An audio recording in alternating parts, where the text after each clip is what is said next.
to get volunteers because you have all those connections. But it's overwhelming. And I just today got an email from the woman who is in charge of filling all the volunteer spots and a list of all the spots that still are unfilled.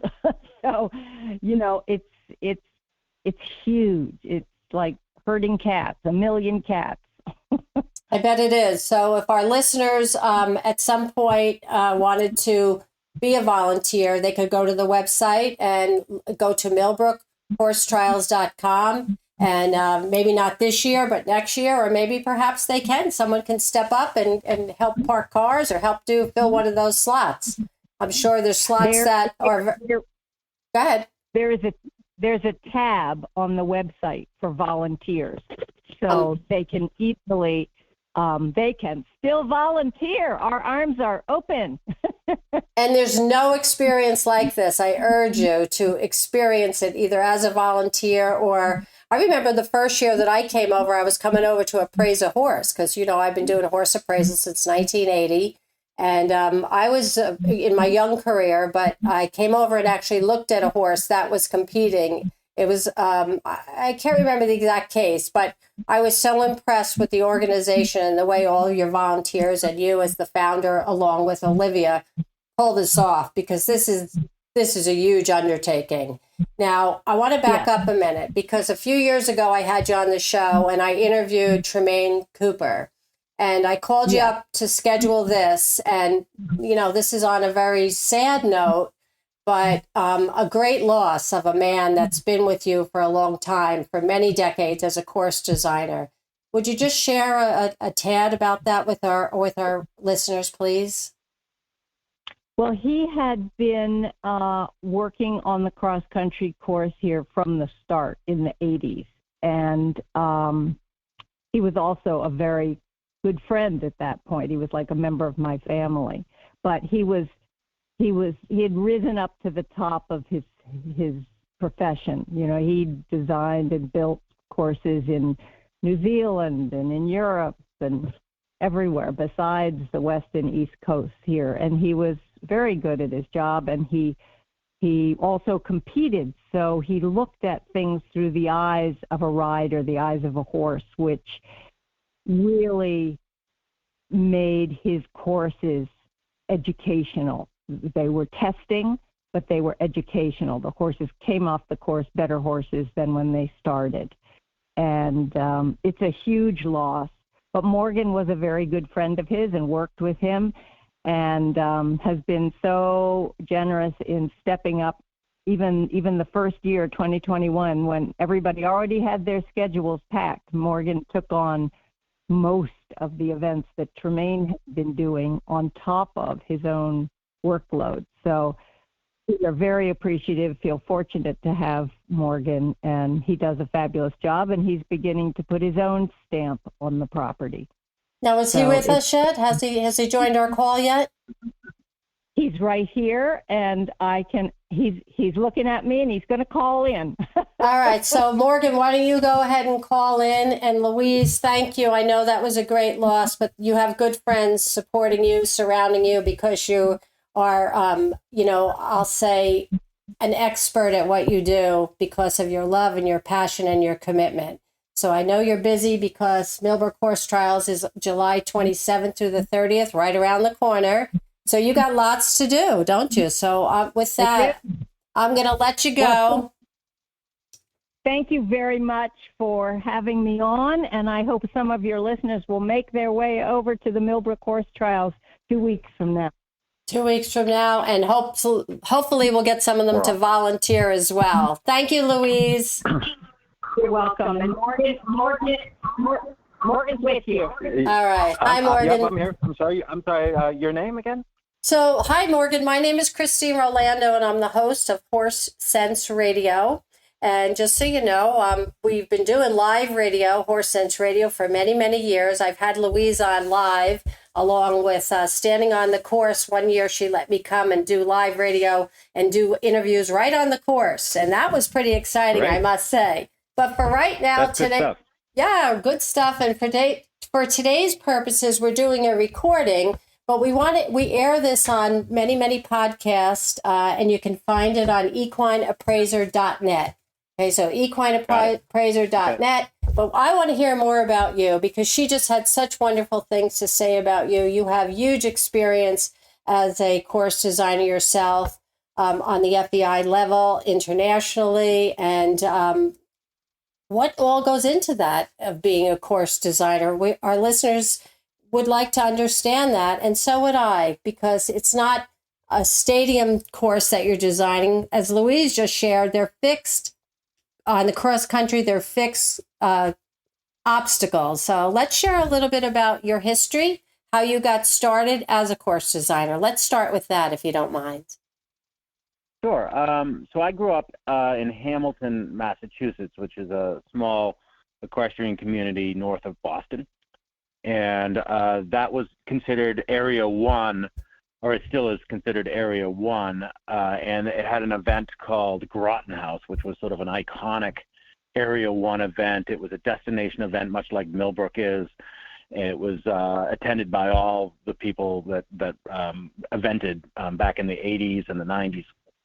And so I grew up there, but I was an arborist by trade. I climbed trees and logged land and whatnot. But I had this sort of horse bent to myself. My father was an equestrian artist and commercial artist, and so and he rode in England. So we always sort of had horses in our life through art. And I really liked them, but we did not come. We didn't have a lot of money, so I didn't start riding horses until probably until I was about 8th grade or so, and I started hot walking polo ponies and at Myopia Hunt Club, and just kind of wherever I could get on a horse, I got on a horse. I hunted a bit, and then I hurt my leg. Try to give you the short version. I hurt my leg. In the arborist doing a log rolled out from under me, and I had to take some time off during the winter. And when I did, somebody I know needed a truck delivered down to Florida, so I delivered the truck there, and that was at a place called Rocking Horse Stables, which is a big event in Central Florida, just south of Ocala. And while I was there, somebody said, well, while you're rehabilitating your knee, why don't you do some building? You may not be able to climb trees, but you can certainly do some building. And there was a lot of girls around, and I could certainly swing a hammer. So I thought, okay, well, this is good. There's horses and there's girls, and this is all good. And then 2 months turned into a year, which turned into 3 years. And I decided, I started making a little bit more money, and I bought a horse, and I started competing and building all along the way. And then I found myself making a lot of decisions for designers. And I thought, well, if I'm going to be making these decisions, I really should be getting licensed, and I should ride more, and I should really understand what I'm doing here. And got a lot of tutelage through Mark Phillips and Tremaine Cooper and John Williams and Derek DeGrazia and so on. And so I just felt compelled, like I wanted to be. I wasn't really good enough, or financially, I wasn't strong enough to compete at a big level. But I found I got a lot of satisfaction with horses by designing. I got to work with them in a way that is a little abstract, but you can help develop horses, and you can help be a part of their lives through design. That's really kind of how I got started. I was a builder, I was an arborist, then I was a builder, and then I was an arborist. Building and tree work kind of go hand in hand, because there's a lot of logs. You got to cut down trees. You got to use equipment. It kind of goes hand in hand with one another. So then that just naturally led me to the building end of it. And then the design is really where I kind of started leaning towards back in the early 2000s, and I just kind of climbed the level, so to speak. You get an event, and then you design that for a few years, and then you get another event, and then you create a resume, and then you can apply for the next level of design, and the next level, and the next level. So got national licensed, and then I got internationally licensed, and now I do about 25 events a year, a bunch in Florida, the horse park in New Jersey, up here in the Northeast with Millbrook and GMHA in Vermont, and then I do a couple of West Coast events, Aspen Farms and Twin Rivers. But all told, there's about 25 events a year that I do. Well, I want to give you the award right now of you're the best guest I've ever had to give their life. And I'm serious. That was brilliant. So really, Yeah, I love it because, I interview a lot of people. I just interviewed someone this morning, not horse related. So I always have to get some sort of horse sense in there, right? So this is a woman yeah, who's sure. who's a designer she's an international fashion designer, but loved horses as a kid. Long story short, whenever you ask someone to give their life, it's not easy to pack it into 6 minutes. But that was literally brilliant. And the reason why I'm telling you about the gal that I interviewed earlier, she had a young fifth grader that did a project about this fashion designer. And I always say it's always about somebody impacting you. And I love the fact that your dad was an equestrian artist. And although you said you didn't have the physical horse, like me, I lived in New Jersey, Bergen County, right by the George Washington Bridge growing up. And we couldn't have my mom say, oh, we can't, where are we going to keep a horse? But I had that passion in a different way of what was the value? Why did they cost this much? So I became an equine appraiser, not through any path that anyone could have planned, like your own. You took your love as an arborist and created this life. So it's a beautiful life that you have doing, sounds like what you love, following your passion. Yeah, I didn't. I mean, it's funny. I think I didn't grow up thinking I would be an equestrian designer or what. I just felt like horses is something that I related to and I really enjoyed. And yes, I would have liked to have ridden more and whatnot, but at the end of the day, I did ride a lot, and I got to play polo, and I got to hunt, and I got to do about 10 years of eventing, and I got up through the intermediate level, and I felt what it was like to ride these horses and to do all that stuff. And then but at the end of the day, it was still financially untenable, and so. But I just gravitated towards. I always just gravitated towards horses, and I obviously from my father's influence over me when he grew up in England and rode steeplechase and hunted and various things, and he brought that to America. He was a commercial artist by trade, but he also was paid for his passion, which was to draw horses. He did charcoal drawings of horses. So in my house I have my father's pictures and stuff. What is your dad's name? My dad's name is Michael Rosell.